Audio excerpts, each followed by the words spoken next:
امام مالک نے عبداللہ بن ابی بکر سے روایت کی، انہوں نے عباد بن تمیم سے سنا، وہ کہہ رہے تھے میں نے حضرت عبداللہ بن زید مازنی رضی اللہ تعالیٰ عنہ سے سنا، وہ کہہ رہے تھے رسول اللہ صلی اللہ علیہ وسلم مدینے سے باہر نکل کر عیدگاہ گئے، بارش مانگی، اور جب آپ قبلہ رخ ہوئے تو اپنی چادر کو پلٹا۔ صحیح مسلم حدیث نمبر 2070۔ سفیان بن عیینہ نے عبداللہ بن ابی بکر سے، انہوں نے عباد بن تمیم سے، اور انہوں نے اپنے چچا عبداللہ بن زید رضی اللہ تعالیٰ عنہ سے روایت کی، انہوں نے کہا رسول اللہ صلی اللہ علیہ وسلم مدینے سے نکل کر عیدگاہ تشریف لے گئے اور بارش کی دعا کی، آپ نے قبلے کی طرف رخ کیا، اپنی چادر پلٹی اور 2 رکعت نماز پڑھی۔ صحیح مسلم حدیث نمبر 2071۔ ابو بکر بن محمد بن عمر نے بتایا کہ ان کو عباد بن تمیم نے خبر دی، ان کو حضرت عبداللہ بن زید انصاری رضی اللہ تعالیٰ عنہ نے بتایا کہ رسول اللہ صلی اللہ علیہ وسلم بارش کی دعا کرنے کے لیے عیدگاہ گئے، اور جب آپ نے دعا کرنے کا ارادہ فرمایا تو قبلے کی طرف رخ کر لیا اور اپنی چادر کو پلٹ دیا۔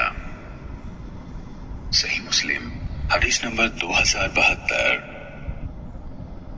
ابن شہاب نے کہا مجھے عباد بن تمیم مازنی نے خبر دی، انہوں نے اپنے چچا سے سنا اور وہ نبی کریم صلی اللہ علیہ وسلم کے ساتھیوں میں سے تھے، وہ کہہ رہے تھے ایک دن رسول اللہ صلی اللہ علیہ وسلم بارش کی دعا مانگنے کے لیے نکلے، اللہ سے دعا کرتے ہوئے اپنی پشت لوگوں کی طرف کی، منہ قبلے کی طرف کیا اور اپنی چادر پلٹی، پھر 2 رکعت نماز ادا کی۔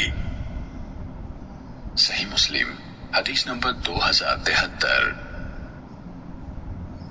شعبہ نے ثابت سے، اور انہوں نے حضرت انس رضی اللہ تعالیٰ عنہ سے روایت کی، کہا میں نے رسول اللہ صلی اللہ علیہ وسلم کو دیکھا، آپ دعا کے لیے دونوں ہاتھ اٹھاتے حتیٰ کہ آپ کے بغلوں کی سفیدی نظر آتی تھی۔ صحیح مسلم حدیث نمبر 2074۔ حماد بن سلمہ نے ثابت سے، اور انہوں نے حضرت انس بن مالک رضی اللہ تعالیٰ عنہ سے روایت کی کہ نبی اکرم صلی اللہ علیہ وسلم نے بارش مانگنے کے لیے دعا فرمائی تو اپنے ہاتھوں کی پشت کے ساتھ آسمان کی طرف اشارہ کیا۔ صحیح مسلم حدیث نمبر 2075۔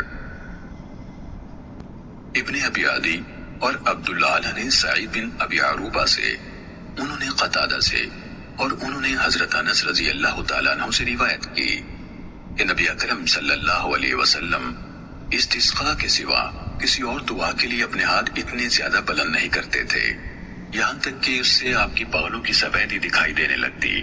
البتہ عبداللہ نے شک کے ساتھ کہا یرا بیاض ابطہ او بیاض ابطیہ، یعنی آپ کی بغل کی سفیدی یا دونوں بغلوں کی سفیدی دکھائی دینے لگتی۔